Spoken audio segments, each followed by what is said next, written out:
So we have been discussing aham and ahamkara, the ego and the self. Aham and ahamkara. When the subject is addressing the object as everywhere, it is also understood that the subject is everywhere, because it is the subject who is declaring the object is everywhere. For a subject to declare the object everywhere, the subject has to be everywhere, witnessing everywhere or being everywhere.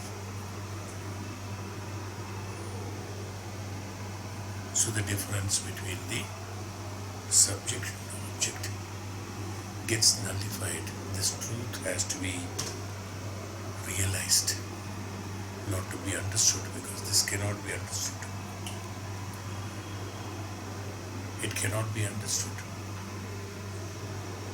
because in the materialistic science, or what you can see in the physical level, that which is seen we considered as object, the seer is considered as subject.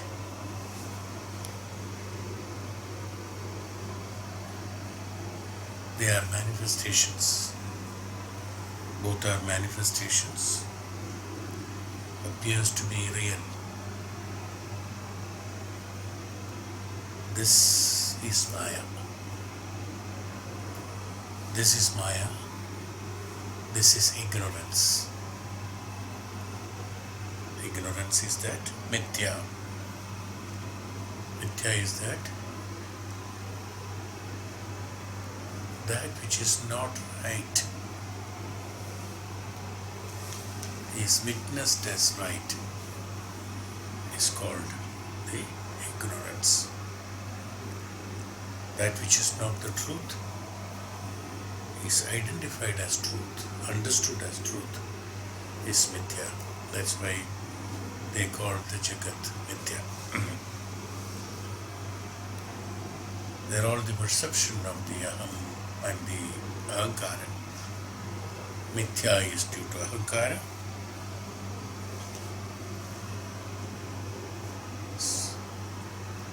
Satya is aham. Mithya is to ahankara. If the aham is truth, if the aham is the knowledge, if aham is the Brahman, if aham is the reality, if aham is the satya, that is truth, of course. If aham is that,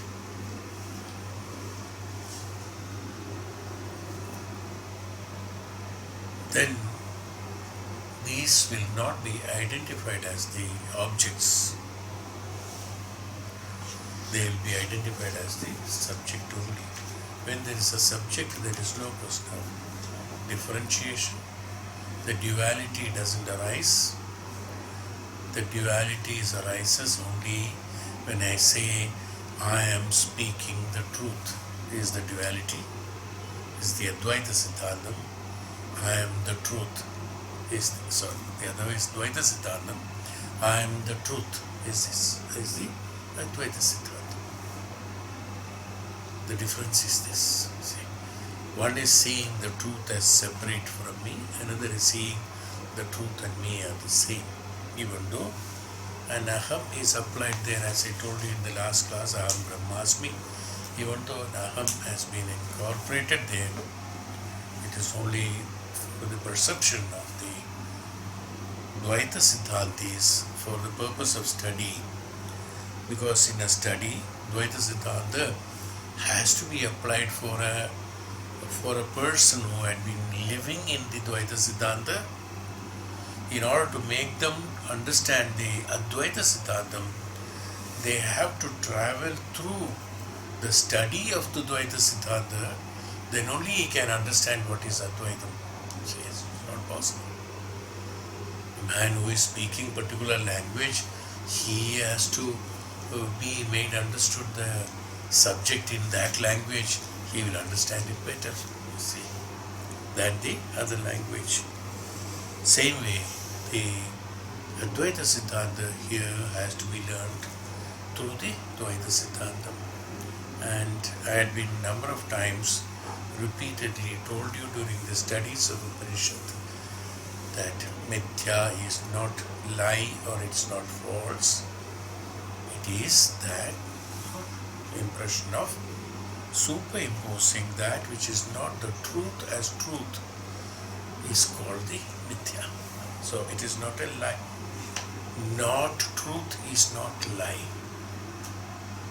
You should understand that it's not true. Same way, in Dvaita and Advaita Siddhantam, Advaita means, it has never means one. No. Advaita, it is not two. It's a great principle. This has to be understood properly. Otherwise, one can always have contradictions to any studies of Upanishad.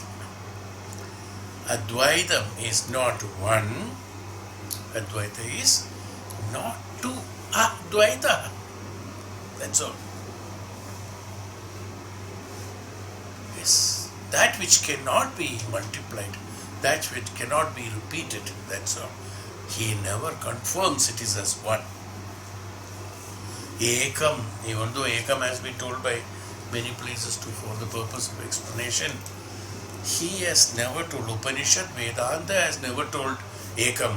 They have always told Advaitam. It is not Dvaita.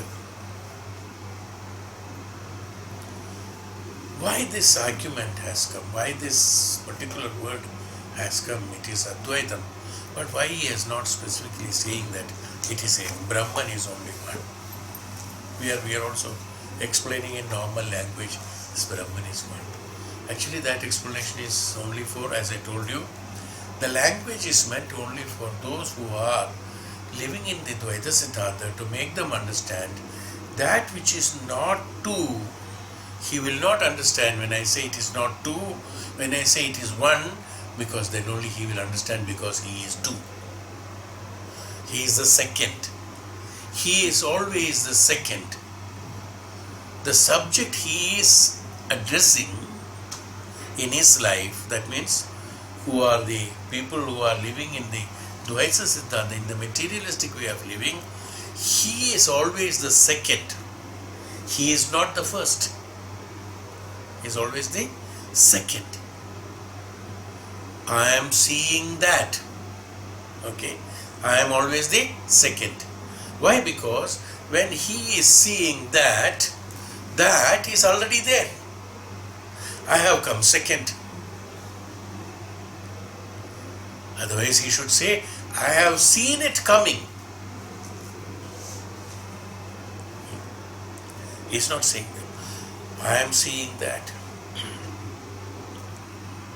That is God and this is me. That is Brahman and this is me. That is tree and this is me. I'm always second. In Dvaitas, that is why a specific word has been used. It is not two. He is not telling you are tree, you are Brahman, you are this, you are not this. It's not. Or you are not you. That also he is not telling. Out of these, which one is you? That you should know. It's called the realization.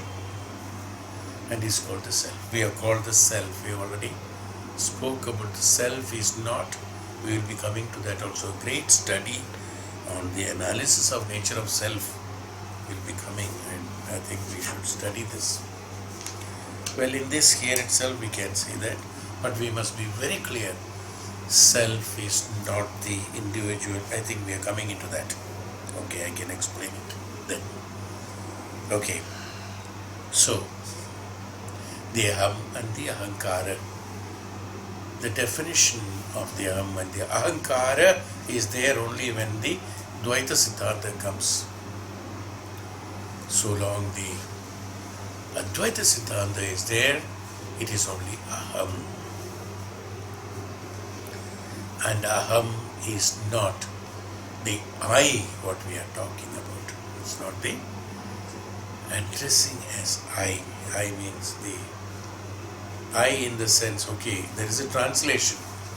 The translation may be right. Aham in Sanskrit also. Aham karishyami, I am doing it, this is. Aham karishyami, aham samarpayami, I am doing the samarpana. The I has been given there. Aham, the I is there. Aham is there. The meaning is there. But what happens? This aham is not the aham that what a normal person who is living in the Advaita thinks is. Okay. This aham or the self is the Aatman, or it is the Bhuma. Here in this Upanishad we discussed about the Bhuma. That's Bhuma, this is called Bhuma. Bhuma is that universal. Okay. It is not that confined I, entrapped I. Okay. It's not limited aham. Aham is not limited.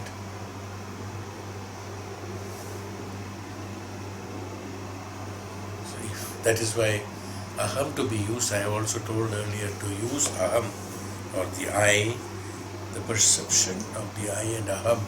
I have repeated a number of times about people talking about so and so, Swamiji and all that. One can always say aham if his perception is that universal perception, then he can say aham. If it is a selfish addressing as this sharira, this mana and these indriyas as I, then it is wrong. If it is a Brahman as the I, if I am mentioning, absolutely okay, and that is the truth.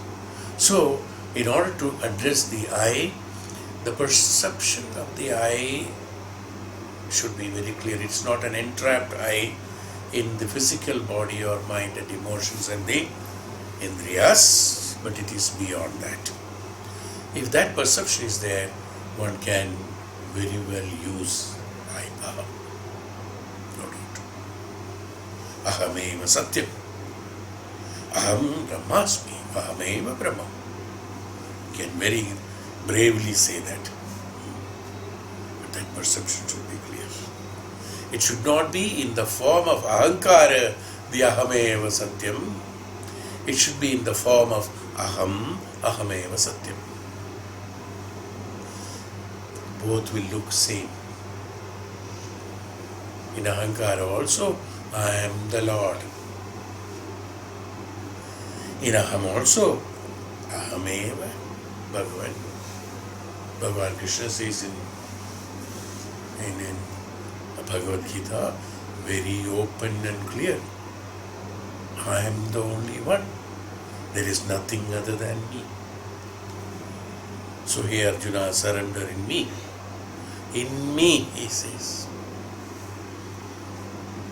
It's very clear. Because there is no doubt he is not the universal form. He is the universal form. He is not addressing the body of a charioteer sitting in front of Arjuna in the war field, who is Devaki Putra and has undergone various experiences in the physical life. No. When he is advising that, he is that universal form he is addressing to. Is by the So this concept has to be absolutely clear. Advaitaha, he means not two.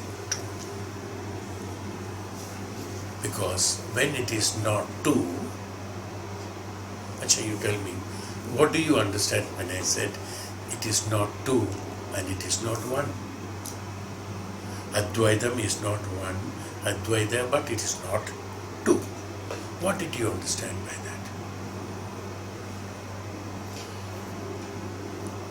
Why such description? Is it not confusing? Yeah.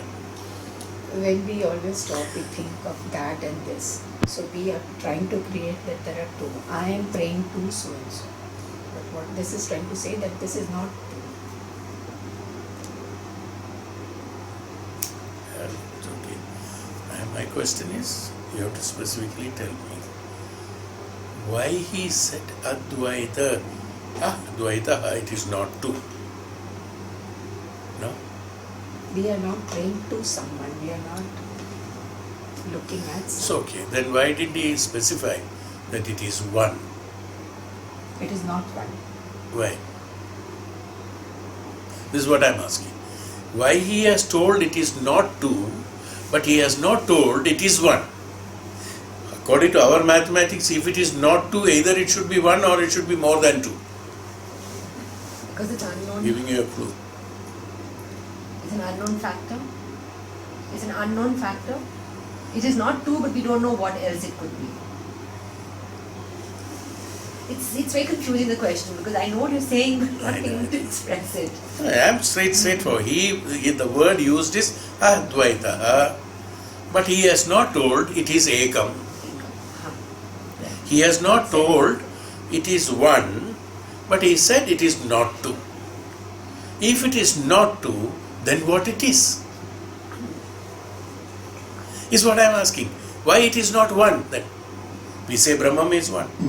Because when there will be one and two, but if there is no comparison, then it's just that only. It's identification. We can't think of one. So we always think of two. So they're saying it's not one. Why can't we think of one? Because that's There is no one to think then. Once. That is the reason why there is no one. When dvaita is there, I am seeing that is one. Okay? When advaita is not two, there is no seer there, there is no thinker there, is why he has not told it is one. Who will say it is one? Is one reason. You understand? One is that, one answer. Second answer is that, is more, can be appropriate. It is not two.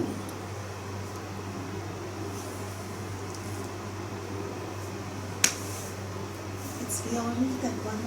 It is all. One. It's How did you derive if I said advaita? He has only said he is not two. He has not told it is not 100. Why are we only thinking only one? I'm getting the one. See, when I said advaita, it is not two. How you are only concentrating and stuck that it is one?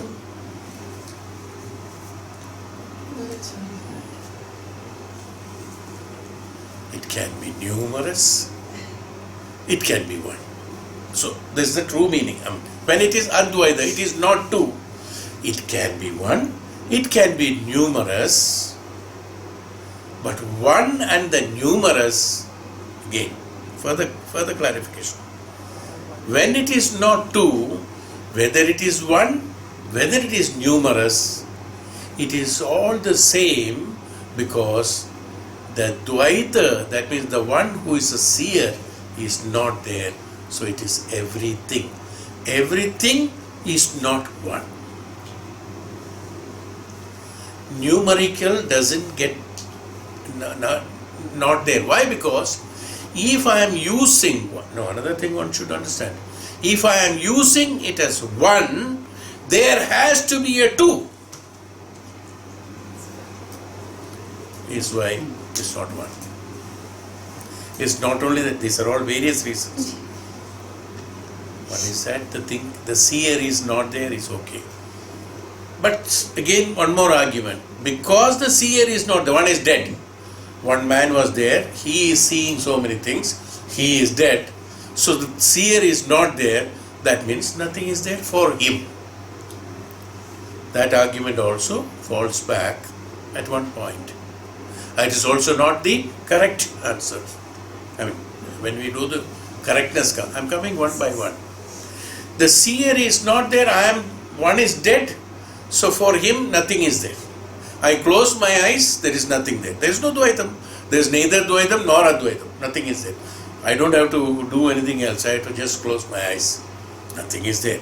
Okay? So the one who is a seer is not there. The dvaitam, it is advaita. Is also a doubtful case. Is it the subject which is vanishing, or is it the object which is vanishing? These arguments, okay, arguments. Because through arguments only we learn this. And again, the concept of advaitam is not one; it can be anekam.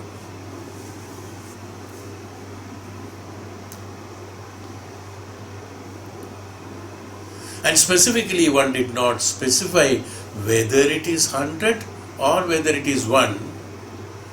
Both are not known. If I say 1, there has to be a 2.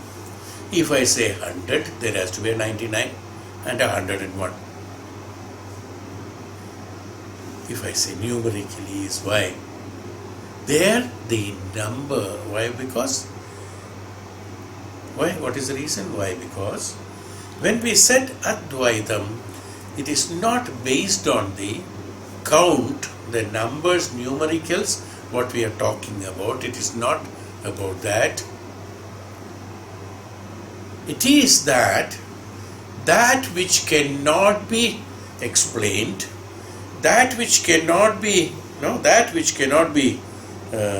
understood, that which doesn't have a second, that which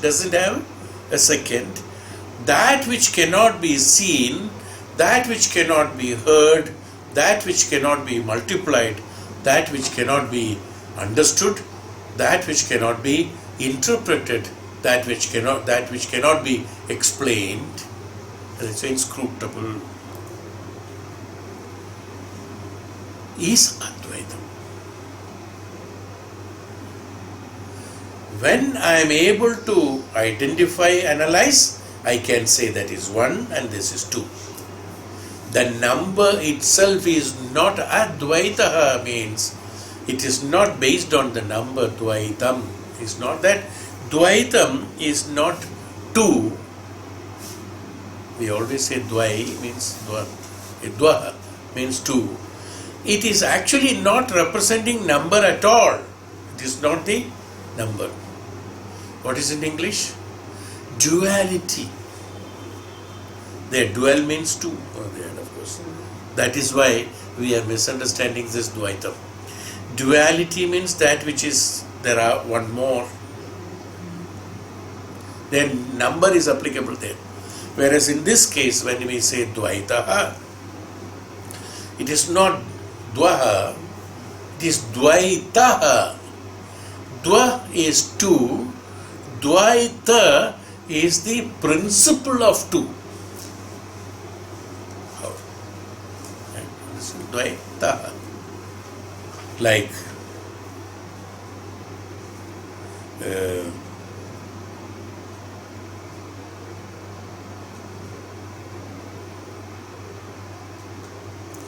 what do you call it? Atma, Atmaita. The principle of Atma is Atmaita. Iti. Ata. Iti. Devata. Devata means that which is of the principle of Deva is Devata. Our Indriyas are Devatas, we said. Brahma, Vishnu and Maheshwara. They are all principle Devatas. We said the Indriyas are Devatas. That which is like the Deva. Deva is that which is again beyond the gunas. That which is beyond the gunas, those principles are the Devatas. Devata is the principle of Daivika. Deva is Deva. Okay. So, Dvaita, I am getting it. Dvaita is that which is the qualification of duality, or which is the principle of the multiplication, principle of multiplying. Dvaitam means multiplying. That which can be multiplied is dvaita. That which cannot be multiplied is advaita. That's all. What cannot be multiplied? So we derived a conclusion that 1 multiplied by 1 is equal to 1. So we said 1. But 1 is not a good answer. It's not right. That which cannot be multiplied, that's why this 1 has come. Ekam has come. It is only an assumed figure for the Advaita that we have created for the persons who have got this wrong perception, because who are living in the materialistic Siddhanta. For them to understand, we said 1.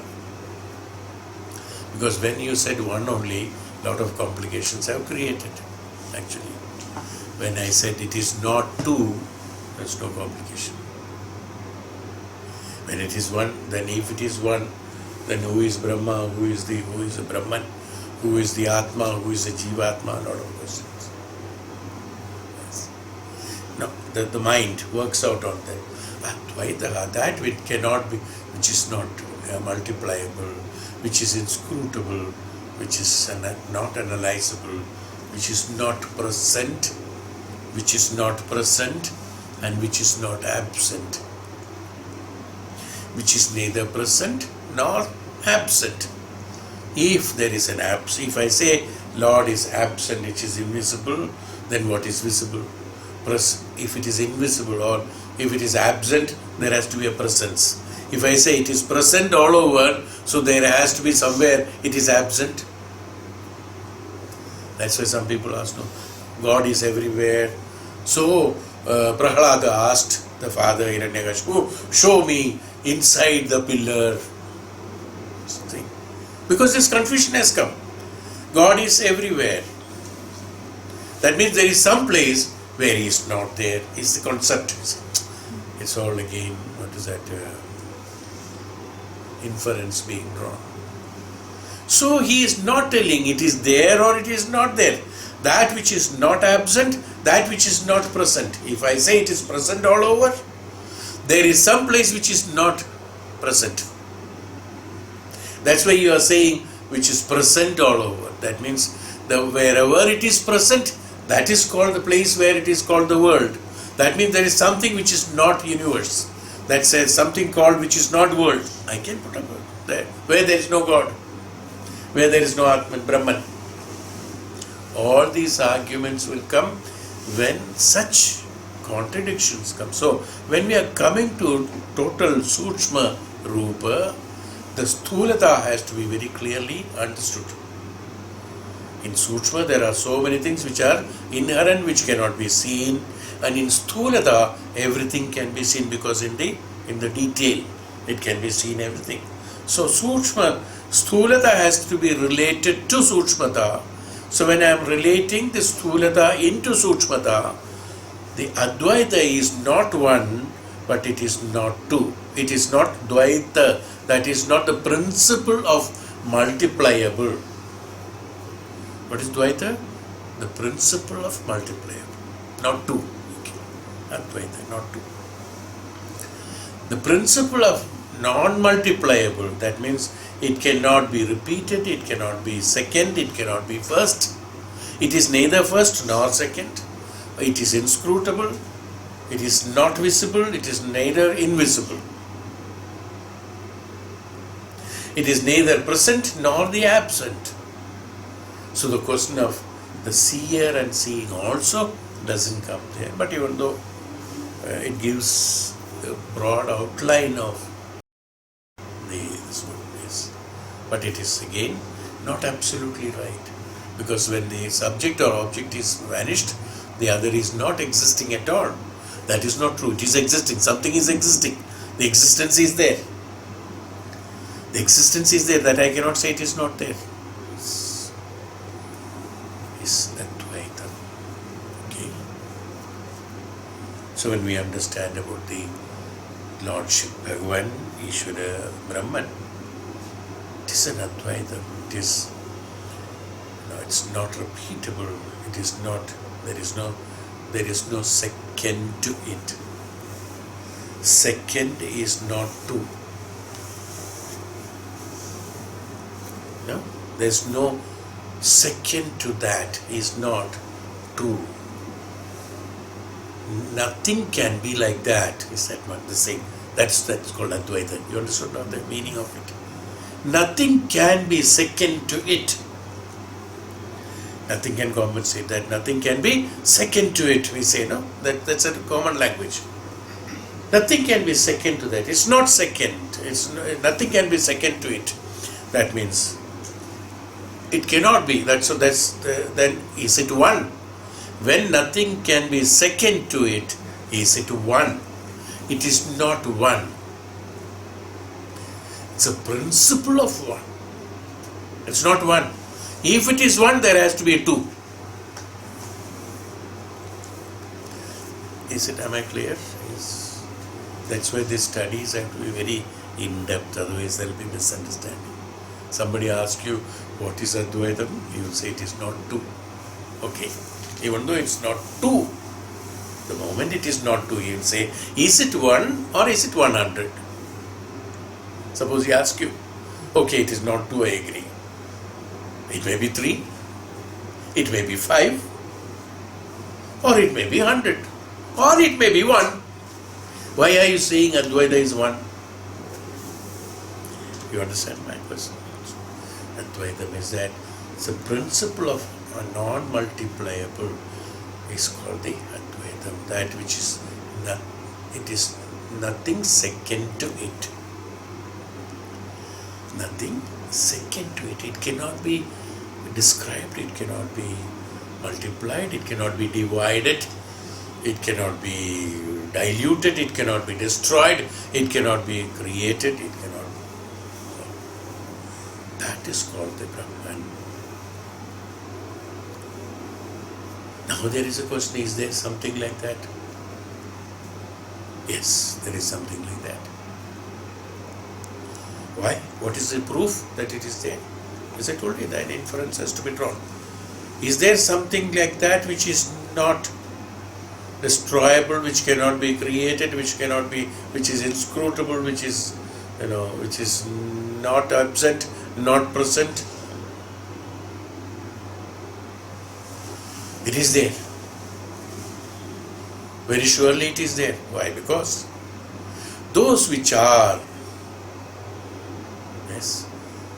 present, absent, multipliable, repeatable, everything has been created from that which cannot be destroyed. That destructible has been created from that indestructible. Is why the destructible are there, destroyables are there. The human being or the jivatmas or atmas and everything is there because that is not there. Otherwise, you will have to explain where this jivatma after the death, where does it go? Then one has to explain that. Since that which is indestructible, inscrutable, which is not analyzable, that which is not absent but not present, is there, from which all this present, absent, that which is present, which is absent, which is light, which is dark, which is scrutable, inscrutable, everything has come only from that which is advaitam. From that all the dvaita has been created. That which can be repeated can be created, and after the death or after the destruction, what we call it as a destruction or the destructions happens to those which are manifested. When those destruction of the manifestations and manifested takes place, that destructed manifest will turn into and rests into the unmanifest. And The manifest has come from the unmanifest. So the existence is there. That Brahman is there from which everything comes. There is something from which everything comes. From everything something doesn't come. From something everything comes. And when everything is dissolved, it becomes that something. When everything is dissolved, it becomes that something.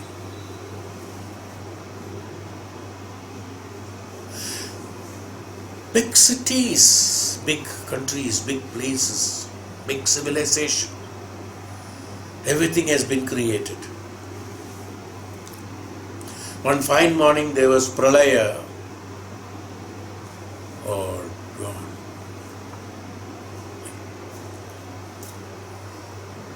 all of them which were there, what they have become? They have become that water. Let us say pralaya with the water. Pralayam is not only with water. Pralayam can be pralaya. Pralaya. Whichever you do the merging, it is laya. Pralaya. But let us say water. Okay. If there is a flood, if there is a tsunami, all that what was there, it has all become, it is not destroyed. It has become the water. That building, that tree, that motorcycle, everything has become the water. So from that something which has come is a manifest. From this manifest, when it is destroyed, we call it as destroyed, it goes into that unmanifest, but it is there. In a different form, it is there. So, what is that different form? That different form doesn't have a shape and form. That different form. It has come in the form and shape, and when it has lost their form and shape, it has become inscrutable. That's a problem. Because from that uniform, the form has come. From that universe, the verse has come. That's why it is universe. That's why the name uniform has come. Uniform is that all same. Uniform. From that uniform only the form has come. So when the form is destroyed, it becomes a uniform. That's all. It's clear. Advaitam.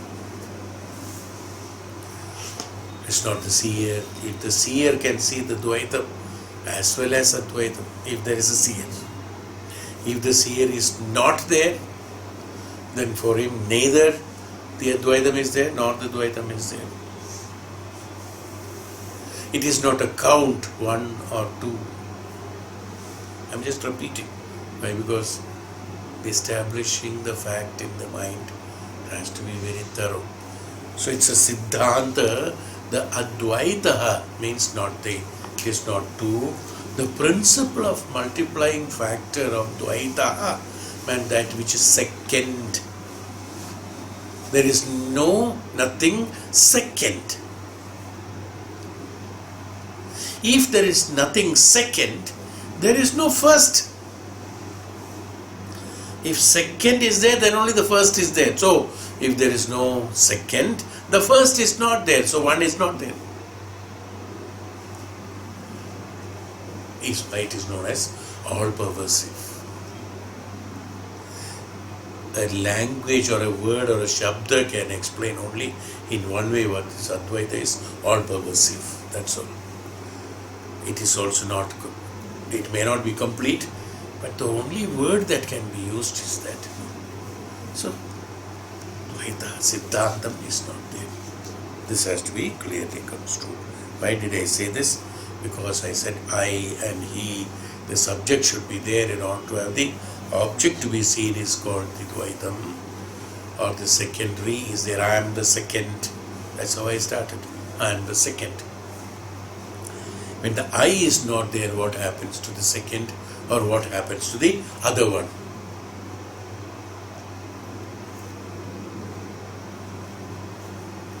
neither the other one nor this one is there, so the first is cannot be said. I cannot say it is a first. When I am not there, that is there, it's not there. That is not the first, because second is not there, the first is not there. Only to denominate the second, the first is there. Had there been no second, there cannot be first. If there is no loser, there is no winner. Is it? Because somebody is losing, we call someone as one. If there is no loss, there is no gain. Now you understand. Same principle. Yeah. If there is no loss, there is no gain. So if there is no second, the first is not there. Is the meaning of advaita. Doesn't mean the winner is there. Winner becomes identifiable when the loser come from the winner. Where the loser comes? The loser comes from the winner. And when the loser loses, it becomes the winner. I mean, when it is dying, when it dies, it becomes the winner. When it becomes a winner, the winner is no more a winner. That inscrutability, that second multipliability, inscrutability is not there, is called the advaita. It's not two. Dvaitam is not two, is what I want to emphasize on that and have to drill it inside. It's the principle of second. Second is not two.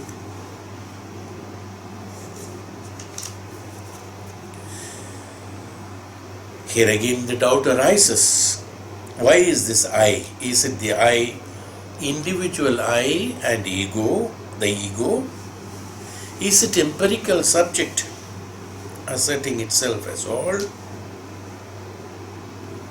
Is it that I, which is the, we call it as individual in the sense,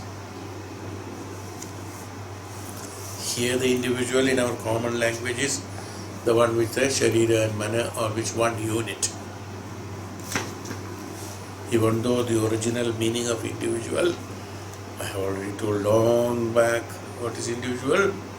That which is indivisible is individual. That should be the true meaning. That which is indivisible, advaitam. Indivisible, advaitam. That which is indivisible is individual. But here what we are meaning is that the common, normal language, what we use for an individual is a person. Okay, the one who is, with that flesh and bone, and the heart and the mind is identified as. Is it that the I and ego? So the Brahman, the Maharshi says, no, it is not that. The Aatman in the subject is that which is identical with Bhuma, and that is cosmic.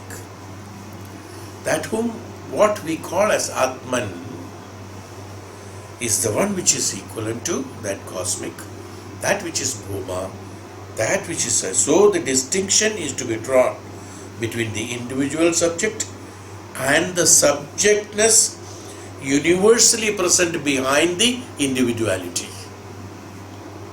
So, the Aatman is the subjectness behind the individuality, that is called universal. Subjectness universally present behind the individuality is called the Aatman. That subjectness universally present behind the individuality. It's a subjectness again. We said about the subject some time back. Oh, the seer is not there, it's the subject is not there. Seer means, or the one who is seeing, that means subject. Subject is there. Here we are eliminating that also. we are eliminating the subject-object principle also and have come into the subtle, the sukshmata of the subject and object, which we call there is no subject and object, but we said subjectness. Here he specified about the subjectness universally present behind the individuals is called the Aatman. If there is subjectness, I can also say there is an objectness. Again, tattva. What's the principle? The subjectness is the principle of the aham, the I. Objectness is the principle of my thoughts or my perception is called the object. What is an object? Object is not external to you and separate. That's why it's not.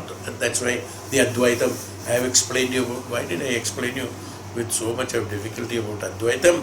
Only to tell you this. The word subjectness. Why he has used the word subjectness? Subjectness is that the aham.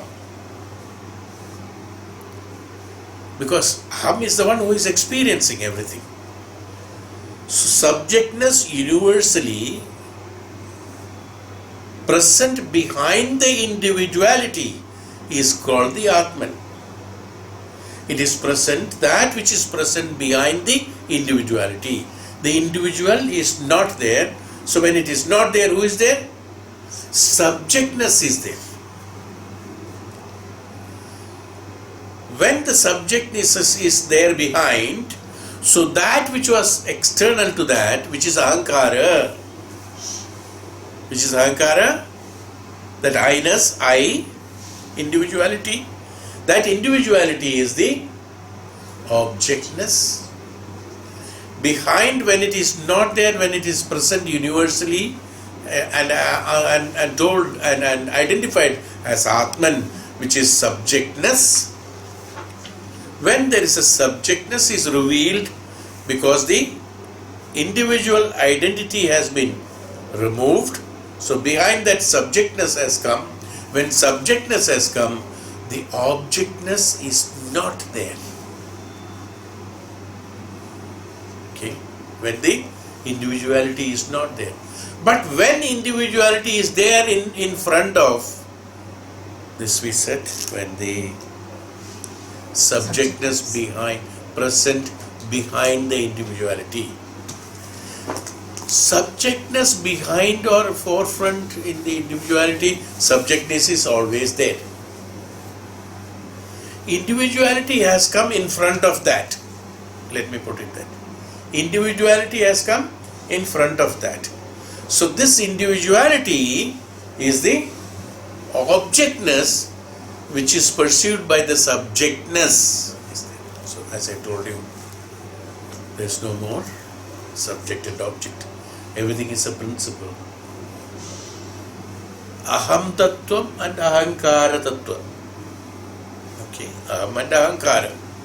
That is the aham and ahankara. So that is why the tattvas, advaita, ekata, advaitata, dvitiyata, chaturthata, dashata, 10 times. That which is iti, explanations of the principle of devata. So subjectiveness is that which is the aham. The aham is always there, but the identity of the individual is ahankara, is called the ego, and that is the aham. So aham and the ego and the I and the ego. Ego is what? The identity, the identification. Who identified this? Subjectness identified it. When subjectness identified the identification of the individuality as individual, the individual was existing. But when the individual realized that this is no more individual, so when it is no more individual, when it disappeared in the background, there stands subjectness. Yeah. From the front, This, when it is moved, they thought nothing is there. I am false. When I am false, the I has gone. So suddenly saw that the Atman is standing at the back. Or the subjectness. What is subjectness? Subjectness is Atman. Atman is standing at the back. So what happened? The ahankara, the identity, the other way around. The identity thought, the identification or identity or individuality, not identity, the individuality. The individuality identified the individual as Atman, but when a time came, the individual has dissolved and disappeared. When the individual dissolved and disappeared, that identity is Atman. Alright? Are you getting it? That's why in all of us, Atman, the Guru, the Jnanam stands behind, which is the truth. You in the front, you are always experiencing. Behind from that, it says that don't get involved, but you get involved. The day you stop getting involved, now what is it, objectiveness and subjectiveness? The day you start getting involved, the karma become akarma. Am I correct? The karma become akarma, your involvement will be stopped. When your involvement is stopped, your attachment is stopped, attraction is stopped, desire is stopped, kama, krodha, lobha, moha, mada, matsarya is stopped. When kama, krodha, mada, lobha, mada, matsarya is stopped, the one who is enjoying all these things vanishes, disappears, because there is no more. When he disappears, the Atman is standing there. That's the Atman. Is a true me is called the self. Not otherwise. Self-realization, because there are so many misleading articles. People take passages from many places, like Ramana Maharshi's, like Swami Vivekananda, Swami, what is it? Many of the Swamijis, many great people are there. So we take some passages and put, it becomes out of places. Self-realization.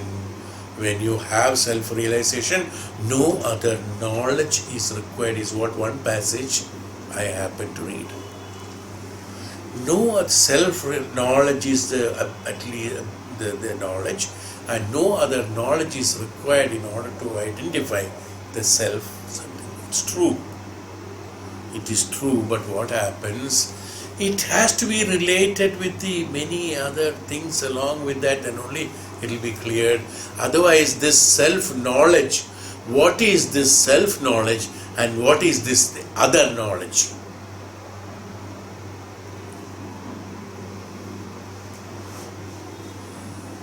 No other knowledge is required, or self-knowledge is everything. What is this self-knowledge?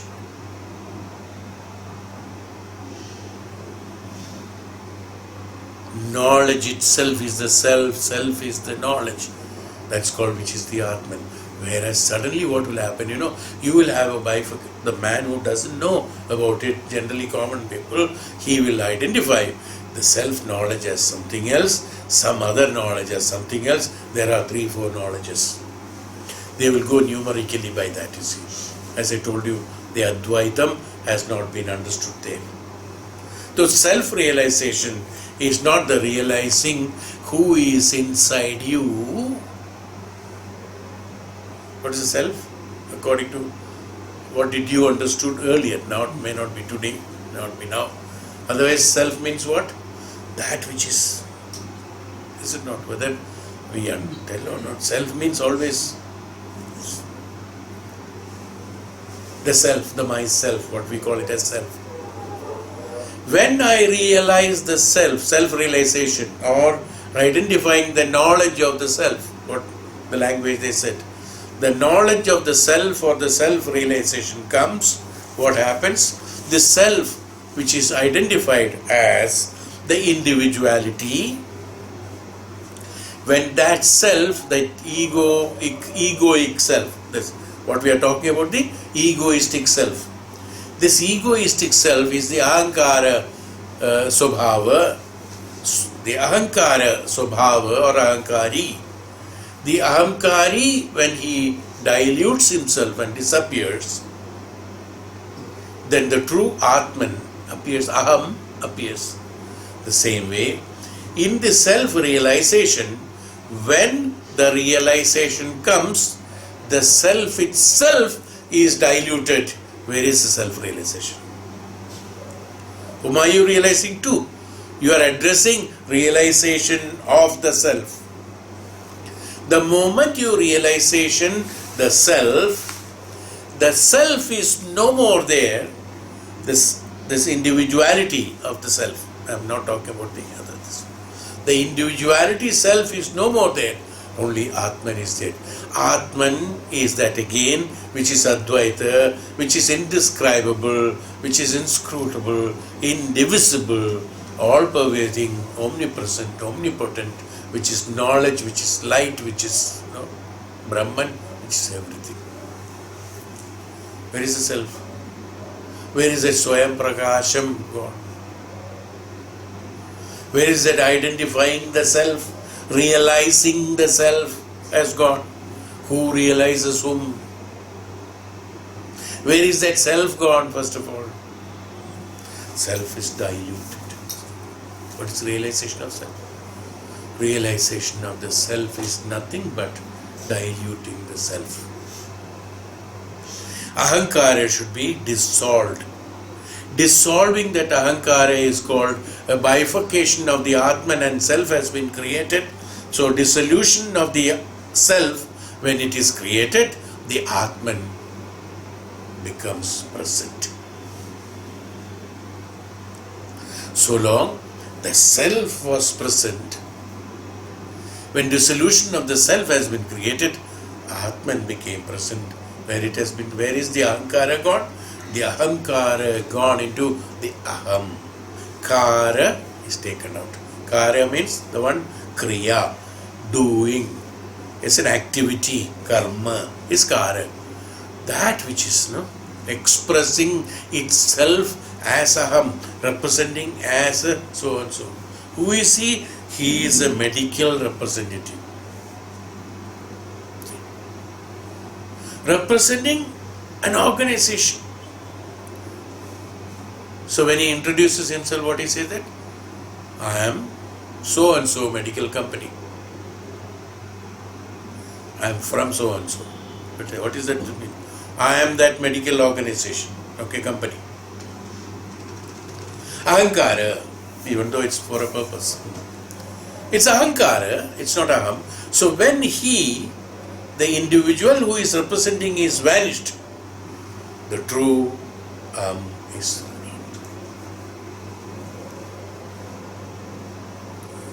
Bhagavan Ram introduced, I told number of times, introduced himself as Dasharatha Putra, Pratama Putra of Dasharatha, Shishya of Vasishta. Ram.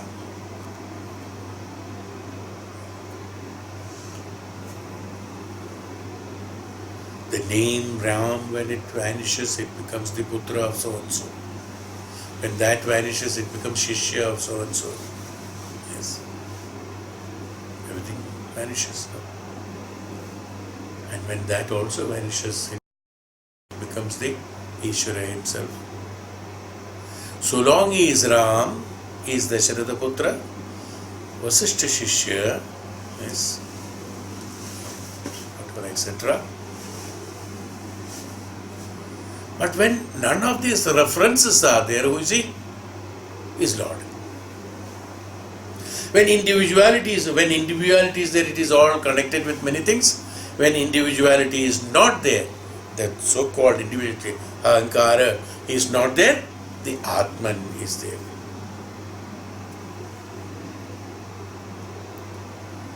If you call him he is Ram, then you have to say he is Dasharatha Putra. If you call him he is Ram, he is Vasishtha Shishya. Shishya of Vasishtha, Vishwamitra and all that. These qualifications will invariably go there if you call him Ram. But when you don't call him or perceive him as Ram, but perceive him as Lord Vishnu, all of this is gone. So these references are only for saving the individuality, Ahankara, in him. It was required for some time, as I told you, in everyone there is an ego center and Ahankara, that we have a falsehood of understanding I as the Sharira and Mana is only for execution of karmas. This falsehood has been intentionally provided to you by default. Intentionally provided to you in order to execute your karmas, but while executing your karmas you should identify it is provided for the purpose of this, but it is not me. That's how you come from the karma to akarmam. Then the realization comes, then the self vanishes, then the ahankara vanishes, then the Atman becomes present there. Is what he says, the subjectness universally present behind the individualities. That is called the Atman. That is the Atman. Atman is again Bhuma. Atman is again Brahman. Atman is not confined, he is telling that. So it's not the Jiva what we are thinking about. The Jiva is the manifestation. Jiva is that Sharira Mana who is doing the karma, who is enjoying the fruits, is called the Jiva. The one who is enjoying the fruits is the Jiva. The one who is an observer is the Atman. This, it is not Jiva that is identified with Bhuma here, but the Atman. Even as they say the space within a vessel is identified with the space with the universe outside, there is no distinction between the pot space and the space, or the space in the tumbler and the space outside, because the distinction that we create are imaginary. So the Jivatma, yes, it is imaginary, it is there. It is for a particular purpose, particular cause. It is there, it is there. But the truth has to be, when we are learning the Vedanta, it has to be understood that the subjectness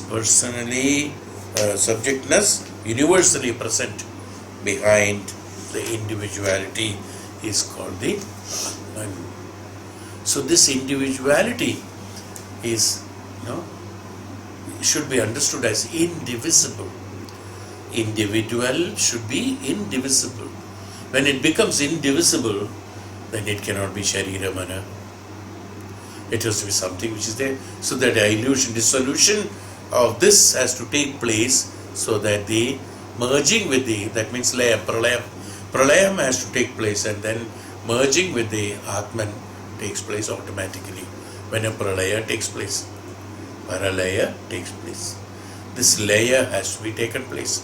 In order to have the layam, the wrong conception or perception of the aham has to be understood. The ahankara has to be understood and cleared, and the I-ness has to be very clearly understood, or the Sharira Mana and all the other details now comes. Really, in reality, as we said, Advaita, from something only many things have come, if it has come. If everything is a manifestation, in reality, no two things exist as inner space or outer space. Plus inside, outside as is space. In reality, no two things are existing. How can there be? Again, when I said Jivatma and Paramatma, or the Atman and the Jiva, is it existing? No. Jiva is no more there. It's only an identity with the. It is only in a kind of manifestation, imaginary. It is we create these distinctions are created are imaginary or manifested. In reality, there are no two things, inner and outer space. So is the identity of the Atman with Bhuma. Atman and Bhuma are not different. Atman and Bhuma are one and the same. If there is any kind of doubt that it may be. If there is a doubt, that is the Ahankara. The Ahankara is raising the doubts. Samshayatma vinashyate. When I said Samshayatma vinashyate, when the Samshayatma, Samshayam on the Atma, Samshaya on the Atma, when it is happening for him, for that unit, it's Vinashaha. The reality is that, the truth is that, you see. Because Samshaya comes only because of Ahankara. What is the Vinashyate? The Ahankara Vinashyate. The individual subject that is implied here, in order to remove, the teacher says, the Ahankara, in order to remove that Ahankara, when the doubt comes, it is Ahankara. In order to remove that Ahankara, Sanat Kumara, the master, the teacher, the Acharya, is explaining the following shloka. Is this paragraph clear? Is this I-ness, the subjectiveness and objectness, which is not existing? Is the self is not there, the self, what is known as self.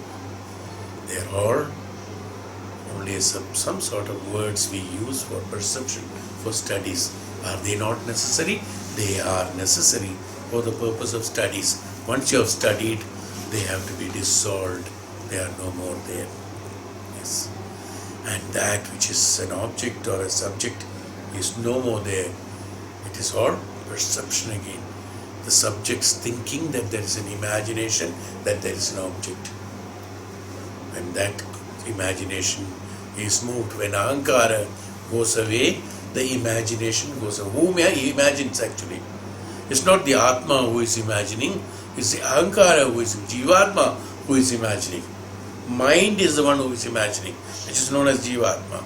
So when Jivatma is to be dissolved into the Atma, this perception, when it comes to you clear, this principle when it comes clear, the Advaita Siddhanta, no second to Atman can be there.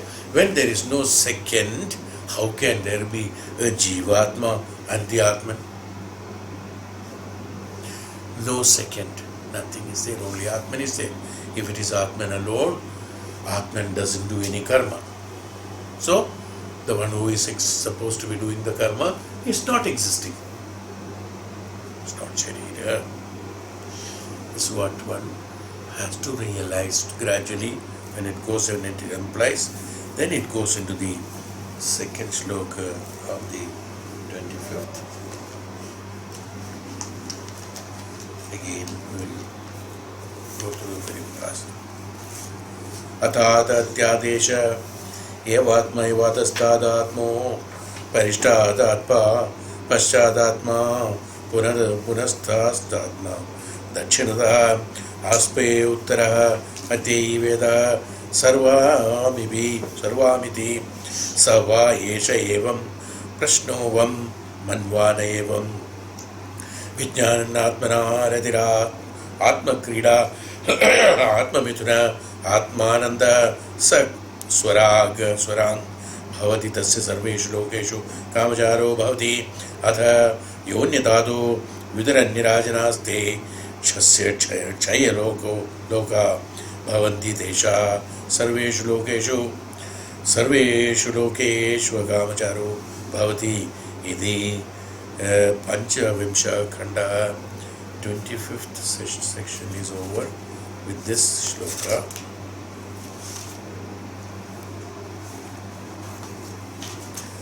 And 26 will conclude this chapter.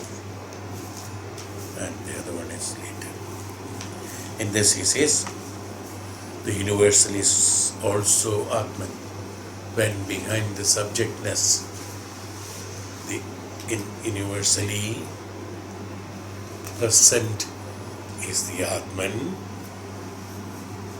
behind the individuality, present in the sense, in the universally present. When the universally present Atman is in the universe is also the Atman. Universe is the Atman. That's why Vishwarupa Darshanam, the name Vishwarupa Darshana has come, advanced presentation in that. The truth of the universe has been shown to Arjuna in Bhagavad Gita. Is why Vishwarupa Darshana, the universal form. Here, that same principle we are talking about. The universal is also Atman in all things. Now let us say, like we have told about the space in the glass, space in the tumbler, space in the vessel, and space outside. This Atman or this universe or this Atman is one which is there in everyone. Let's say like that.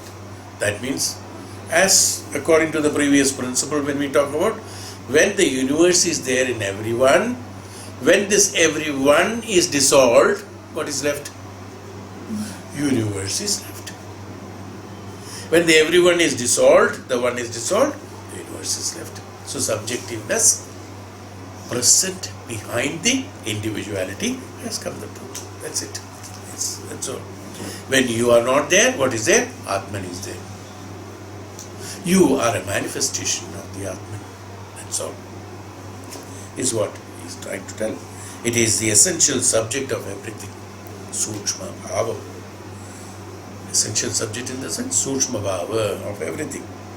So that which is cosmically present as the total object is also the total subject.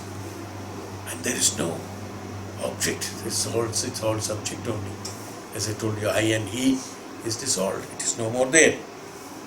It is the subject and the object at one stroke in a universal sense.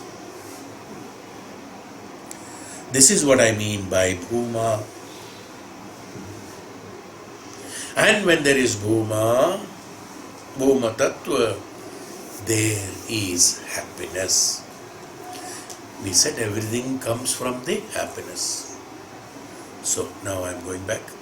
Everything comes from the happiness, everything comes from the Bhuma, everything comes from the Atman. Yes. When this everything gets dissolved, the Bhuma remains, Atman remains, Brahman remains. Is why Bhagavan told Arjuna, hey Arjuna, you are a manifested physical body, an action being executed through you by the universe. The you as Arjuna will get dissolved. Yes. But that what has to be executed will be executed through you, whether you like it or not. Bhagavan is only making him understand about the reality of the truth, reality of the Brahman. That means absolute knowledge about the Brahman. He is making him understand. He need not to make him understand. But he makes him understand as Arjuna because he wants to give him the moksha, mukti from that misunderstanding, because he is a yogi. Arjuna is a yogi. So in order to promote him to the yoga in the Brahman, he has to educate him. Is why this exercise of Krishna explaining Arjuna has come. Is it necessary? Not at all. But it is a guru explaining the Shishya in order to give him the moksha, mukti from the ignorance to knowledge. What is the mukti? Mukti is from the ignorance to knowledge. That's moksha. When that comes, moksha has come. That's all. Not karma, not sharira, not world, not activities, not this, not that, not that. When the jnanam comes in him, Yes, he got the mukti, moksha. When the ajnanam is entangled in him, he is entangled with so many manifestations. When ajnanam is removed from him, all manifestations have been diluted into the unmanifest. So he made Arjuna understand that, look, you are nothing but me. What you are doing is not because you want to do it or you have to do it. You are just doing it because of me. The you is not there. You is a manifestation from me in order to destroy the adharma. Even Duryodhana is me. Karna is me. Bhishma is me. Acharya is me. Everyone is me. But they are, as we said, the individualities, the perception of individualities have come in them. So what happens? The dissolution of the individuality has to be taken place when that dissolution takes place. Yes, when the dissolution takes place, immediately they become me. That's all. Is why the principle he told, anybody who dies goes to the Lord only. Whether he is a bad man, good man. You remember? There's a word. There's a saying in Puranas everywhere. Then depending upon the karmas, they take a rebirth according to that they say. The principle being that when something is dissolved, that goes to something which is existing. Or it is the existence that is present. Other than the existence, other things gets dissolved. It will be the right way of the explanation. When your body dies, the existence remains other than what is the existence, other than what is the truth, other than what is the Aatman, is removed from the Aatman because that was an ignorance in the Aatman. So that gets removed through the knowledge and experience. What happens? Then the paraphernalias get removed, the Aatman remains. Is why we say anybody who dies goes to God only. Now then rebirth, we will come to that. On what principle the rebirth takes place. If it goes to Bhagavan. How the karmas are identified, how this will tell now. So before that we should understand very clearly what is Bhuma, what is happiness. So happiness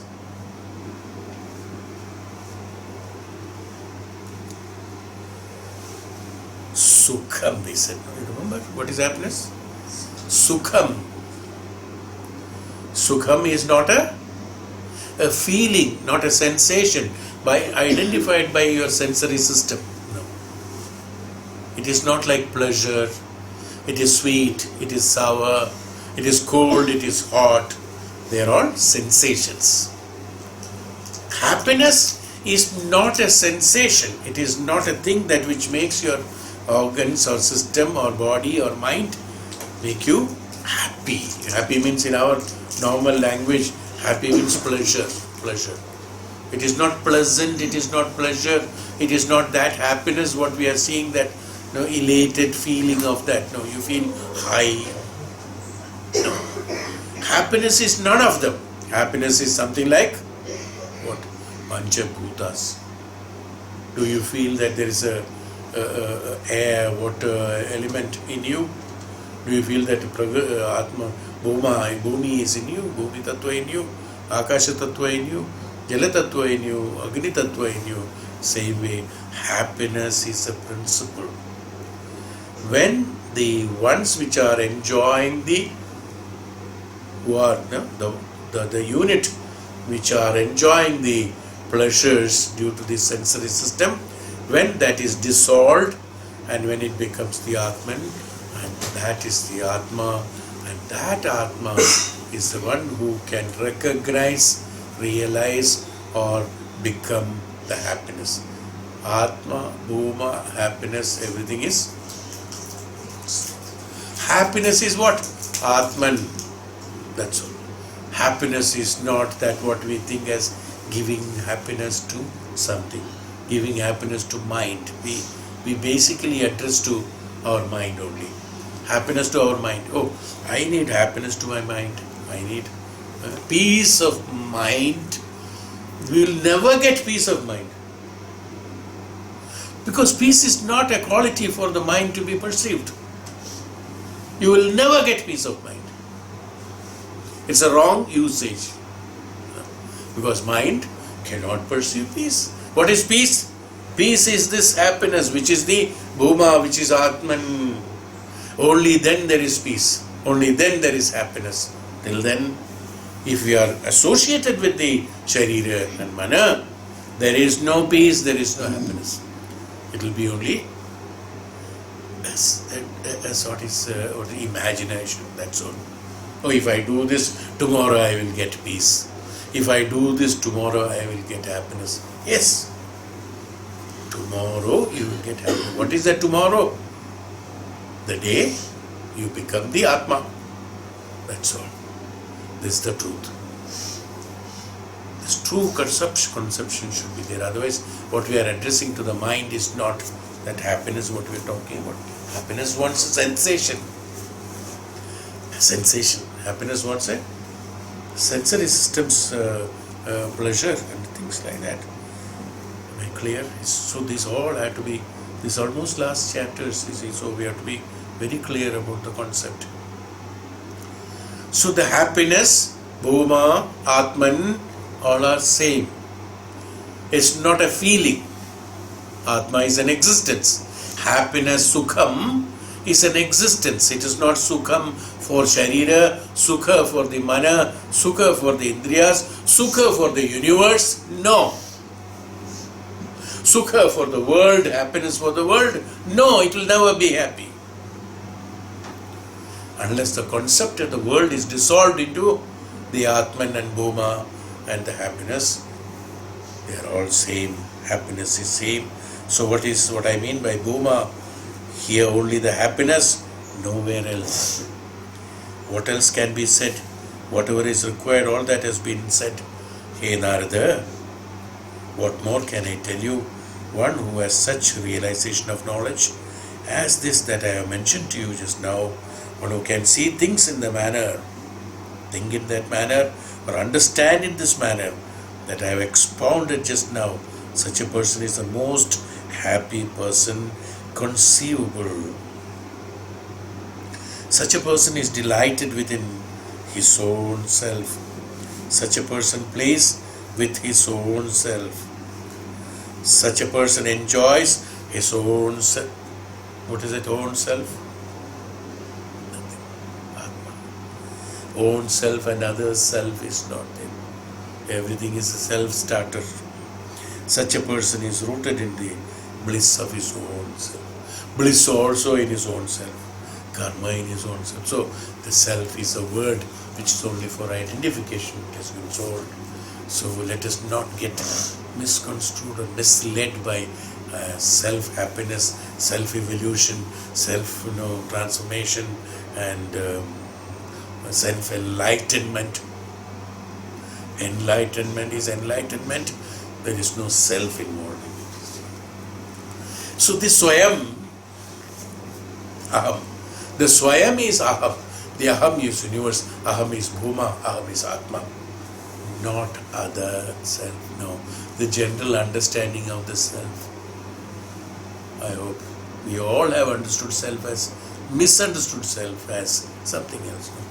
A separate unit from the Brahman who gets reflection and gets reflected and has happiness, has powers, have this, have that, have that, have this. Self-knowledge, self-identification, self-pride.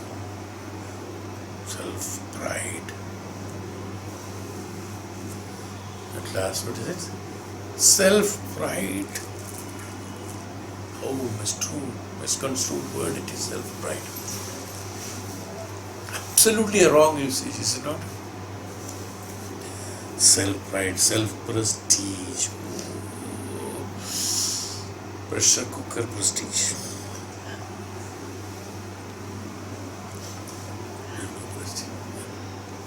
As a pressure cooker has been named as prestige. That's only prestige. In us also, prestige is only exactly like pressure cooker. Psh, prestige is gone. Am I right? One whistle, prestige is gone. Second whistle, you are also gone. Yeah, true. Just look at it in a different way. Yes. Okay, now what is own self? It is not myself. I was just telling that only now. He is telling that. What is own self? Or the bliss in the self and all that. It is not myself. It is not yourself. It is not his self. It is not bodily self. It is not the individual self. It is not the universal being. It is not the universal being. It is all being.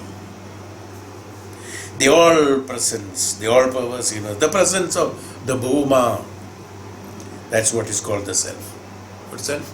Atman. I said that self is Atman. So where is the question of self-realization, Atma realization? No.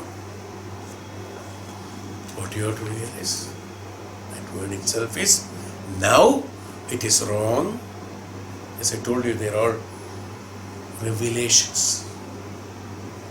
That's why Vedanta, in the initial chapters, I have explained, it is like an onion.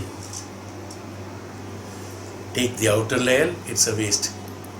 After then, second layer is important. Oh my God. Second layer is taken, second layer is a waste. Third layer is peeled out, third is a waste. Fourth is...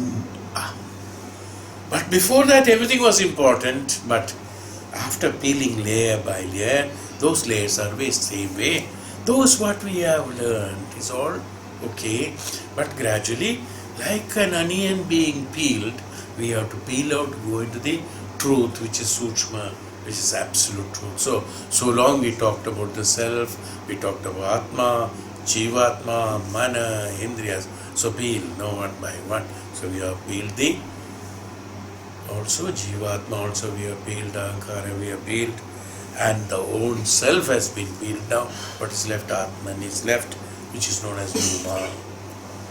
Atman is left, which is Bhuma, which is seed from where everything comes. Which is Bhuma, which is happiness, which is Atman, which is Bhuma, which is Brahman, which is happiness. From which these are Paryaya to Brahman. That's all. So happiness is, Sukham is Brahman. Till then, there's no Sukham. Peace, Brahman. Shantam. How can you have Shanti? So long you are in the agitation, how can you have Shanti? If you are in the sea, there will be wave. You want to be stable without a wave in the ship. Can you? Ship may be huge, very luxurious. You may have first class booking in that. You may be sleeping on that. Ship is moving like this only. Whether you are in first class or in the other class, you have to undergo this process, is it not? Unless you dissolve the sea and travel somewhere else, this movement cannot be stopped. So how can you have peace of mind? How can you have sukham, that sharira sukham, mano sukham, or falsehood, which is not possible. They are all manifestations, expectations of unwanted, expectations of not unwanted, expectations of wrong. It's ignorance to expect that I should have peace of mind. No. Only through tapasya, when the mind is not there, then only the tapasya, then only the peace will be there. So long the mana is there, agitation will be there. Shanti is not there. Mind is meant for agitation, mind is meant for execution of karmas. So long there are execution of karmas, there cannot be the stillness of mind, what I am talking about. When there is stillness of mind, there is peace. Stillness of mind means the mind is no more there. Behind that, who is standing? Okay. with all this action, what I am doing is that no. So your mind catches some point somewhere and keep it on. Something is standing, you see. That's why I do all this action, drama. The all presence, Bhuma, what all we have to do, you know. That's what is called the self. And when we say the person enjoys himself, it's the absolute that is enjoying itself. That's what we are speaking about. And not Mr. So and so, not the person or happening enjoying. This is a very great distinction that we have to draw when we try to understand these passages of highly mystical character. The person, we say here, no? The person enjoys himself. And when we say the person enjoys himself, when you translate this into Sanskrit, in Sanskrit what happens? A person is what? A person is Vyakti. Okay?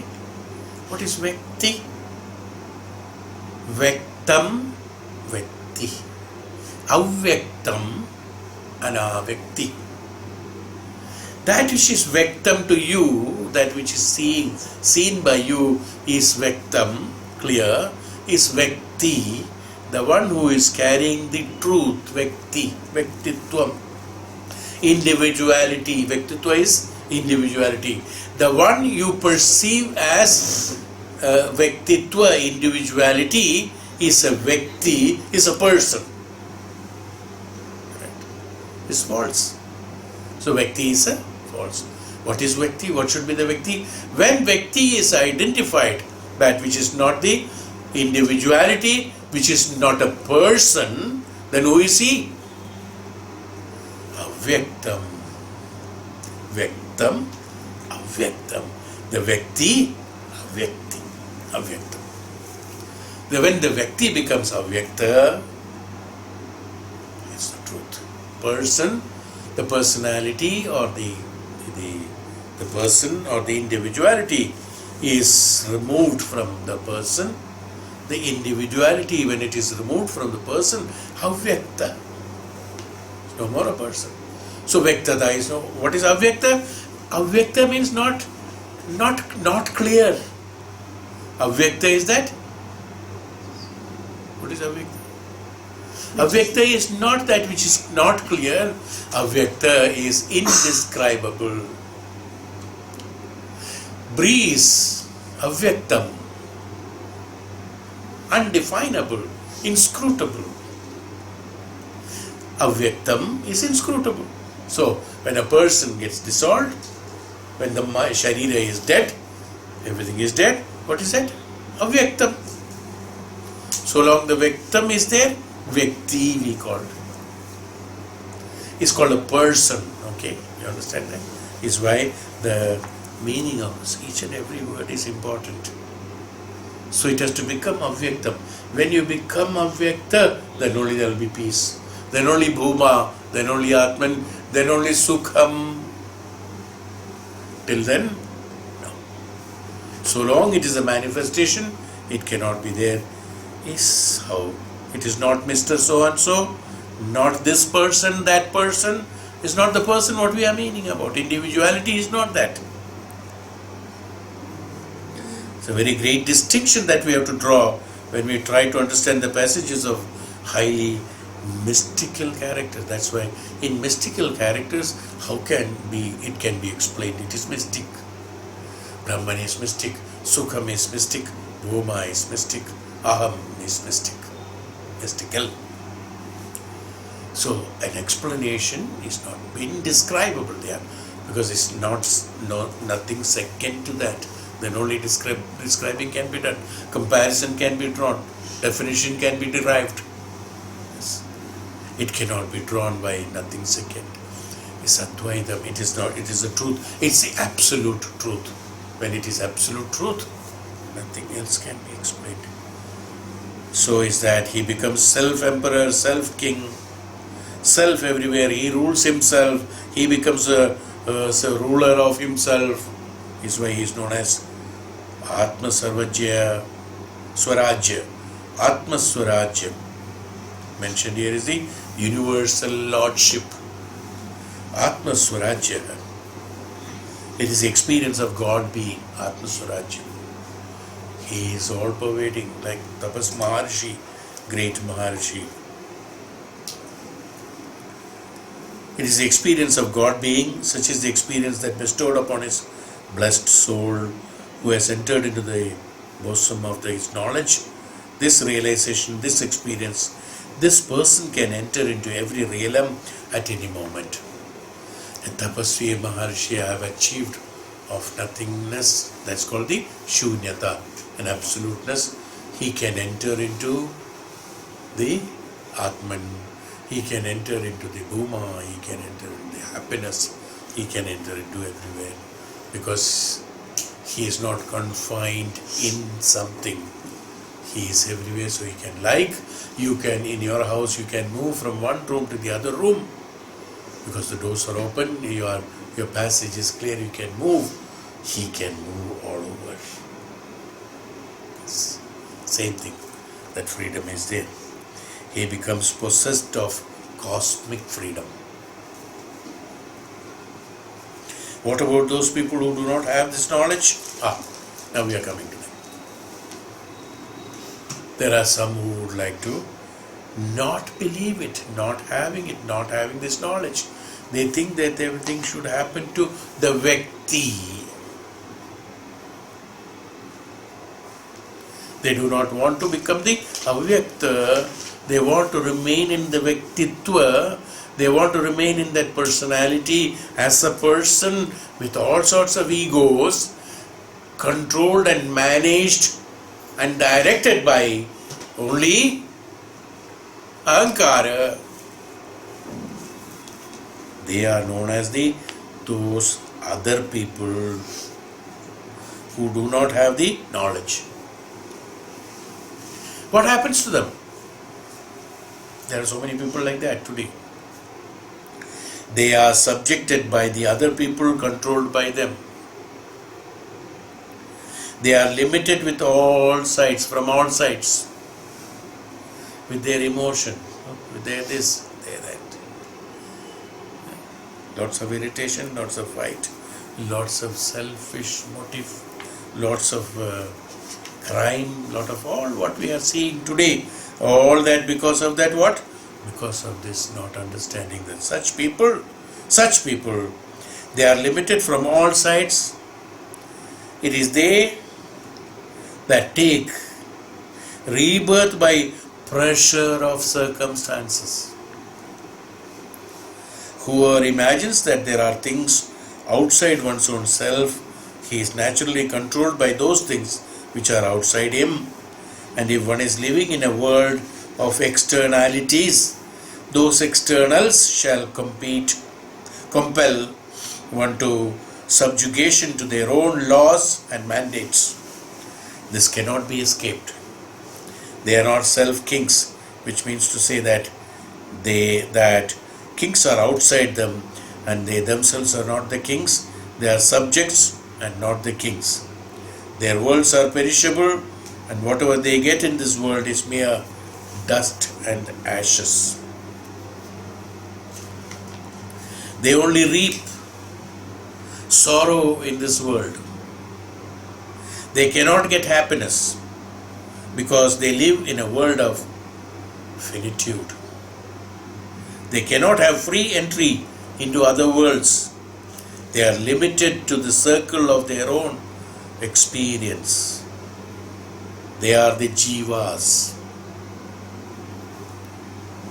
the bound souls who are bereft of this great knowledge we are speaking of. When this jnanam is not there, papa karmas are invading them. Clear? This are all ignorance. Superimposing ajnanam as jnanam, superimposing untruth as truth, believing that truth. So he is ruled by that untruth as the truth. He is ruled by that. When he is ruled by that, he is influenced by all characteristics of untruth. In order to remove that untruth out of compulsion, what he said, out of compulsion of the externals, This is called the compulsion of externals, karma phala. We said earlier. Compulsion of externals is karma phala. He is born, he will have the sorrows, sadness, and all sorts of things because he was believing that is the truth. So he depended on that. So the ones who had the sorrows, the moment we realize it, we come out of it. How to come out of it? To have jnanam. To have, again I go back. So in order to have jnanam, what is to be done? You have to go to the jnanam. For that, samarpana is necessary. Ahankara has to be kept aside, not kept in the shelf in the house, locked. When you go back and take it and wear it. That costume, ahankara is only costume. That costume has to be burnt. In sannyasa, all the clothes, hair, whatever they have, they burn. Same way, the ahankara has to be burned so that you can surrender at the feet of the Guru who is the knowledge of it. And upasana and nididhyasana remove all that ignorance, remove that superimposition of the myth on the truth, absolute truth, identify the absolute truth through the rigorous training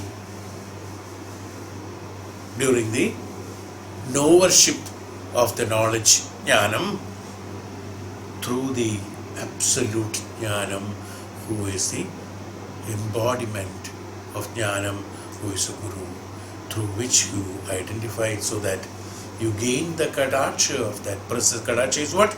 The presence of the highest vibrations of the jnanam is the kadacha. When you are deriving the eligibility of this, what happens? This misconception of that which is happiness is in the mind, happiness is in the sharira, or the jivatma is the atma. These misconceptions will be removed from you and you reveal not the self. What is that? Reveal the absolute truth, which is Bhuma, which is Atma, which is knowledge, which is Jnanam, which is absolute truth. And happiness. When you reveal that, you dissolve yourself into that. So through this is how the traveling that has to take place. Is the 25th chapter closes here. I think this chapter, in fact, I wanted to explain more on that because this is a subject which has got enormous capacity to, elasticity is there, plenty of them. Anyway, sarva bhuteshu atmanam, sarva bhuteshu atmana. So that is over. Now 26th chapter is a small chapter which is known as the primacy of the self. And with that, this section will be over. Then we will go into the next chapter of 4. And for your information, the chapter of 4 is known as the analysis of the nature of the self. The self being analyzed completely. What is that self? Whom are we calling a self, or why it is? Again, Shastras and Vedanta said Atma and Anatma. Atma and Anatma. Identification of the Anatma as Atma is called the ignorance. Anatma should be the truth. Okay. Now these things can be identified and analyzed. In this analysis, this, as I told you, we will take in between, so that, but continuity has to be maintained, and we will finish this chapter of realization of self. But up to this, we are identifying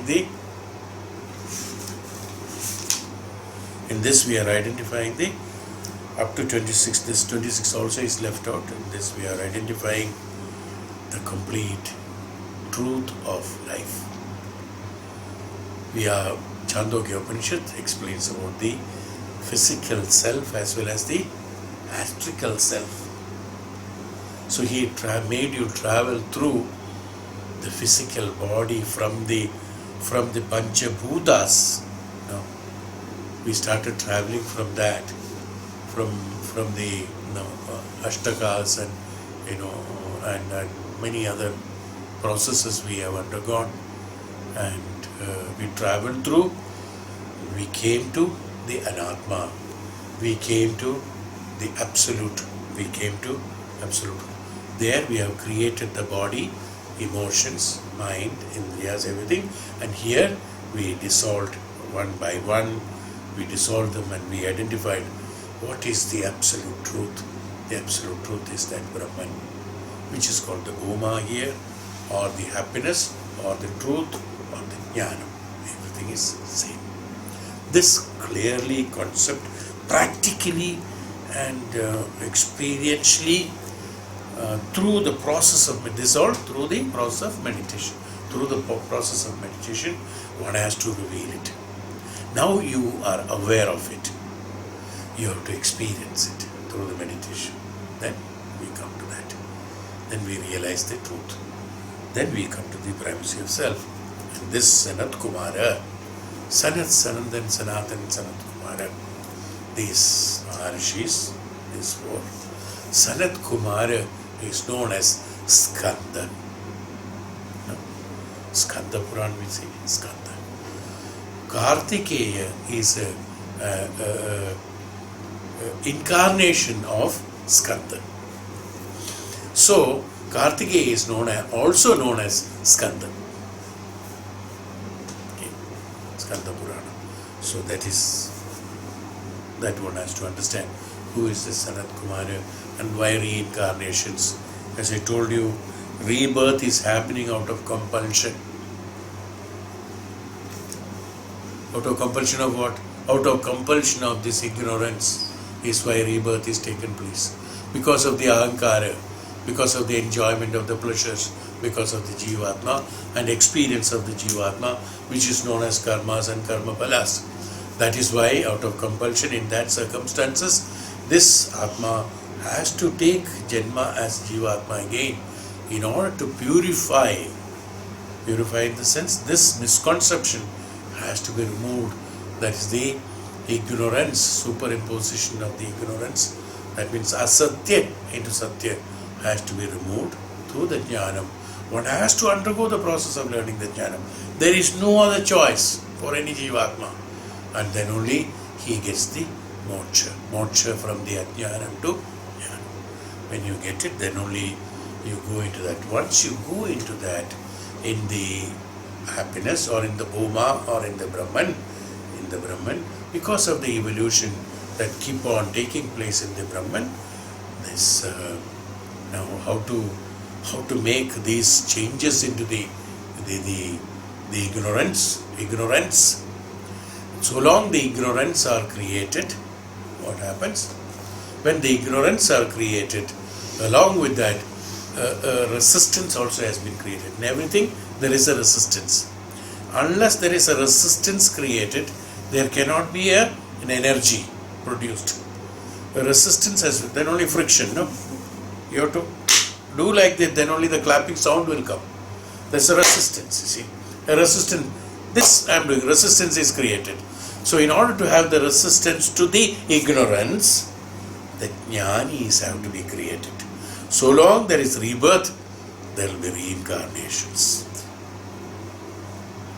The reincarnations will purify them into that. So long there is ignorance, so long there are rebirth, so long there is ignorance, the jnanam will be born in order to refine them. It's called the gurus and informations. The embodiment of the knowledges will be there. This is the principle. Am I clear? It's beautiful. How fantastic it is. It's what I feel. I hope you also feel the same. One more chapter, we will finish that very fast because it's not much, only 2 pages. And I think next, anyway, when you come next, you come with your meditation cushions. Next class when we can do. And also, I want you to bring some recording process. Now we cannot remove, it's off.